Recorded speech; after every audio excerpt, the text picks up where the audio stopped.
डाकू अंगुलीमाल और महात्मा बुद्ध। बहुत पुरानी बात है। मगध राज्य में एक सोनापुर नाम का गांव था। उस गांव के लोग शाम होते ही अपने घरों में आ जाते थे और सुबह होने से पहले कोई भी घर के बाहर कदम भी नहीं रखता था। इसका कारण डाकू अंगुलीमाल था। डाकू अंगुलीमाल मगध के जंगलों की गुफा में रहता था। वो लोगों को लूटता था और जान से भी मार देता था।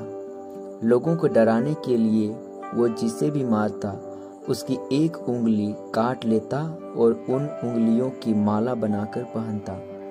इसलिए उसका नाम अंगुलीमाल पड़ा। गांव के सभी लोग परेशान थे कैसे इस डाकू के आतंक से छुटकारा मिले। एक दिन गौतम बुद्ध उस गांव में आए। गांव के लोग उनकी आवभगत करने लगे। गौतम बुद्ध ने देखा कि गांव के लोगों में किसी बात को लेकर दहशत फैली है। तब गौतम बुद्ध ने गांव वालों से इसका कारण पूछा। ये सुनते ही गांव वालों ने अंगुलीमाल के आतंक का पूरा किस्सा उन्हें सुनाया। अगले ही दिन गौतम बुद्ध जंगल की तरफ निकल गए। गांव वालों ने उन्हें बहुत रोका पर वो नहीं माने। बुद्ध को आते देख अंगुलीमाल हाथों में तलवार लेकर खड़ा हो गया, पर बुद्ध उसकी गुफा के सामने से निकल गए। उन्होंने पलटकर भी नहीं देखा। अंगुलीमाल उनके पीछे दौड़ा, पर दिव्य प्रभाव के कारण वो बुद्ध को पकड़ नहीं पा रहा था। थक हार कर उसने कहा, रुको। बुद्ध रुक गए और मुस्कुराकर बोले, मैं तो कब का रुक गया, पर तुम कब ये हिंसा रोकोगे?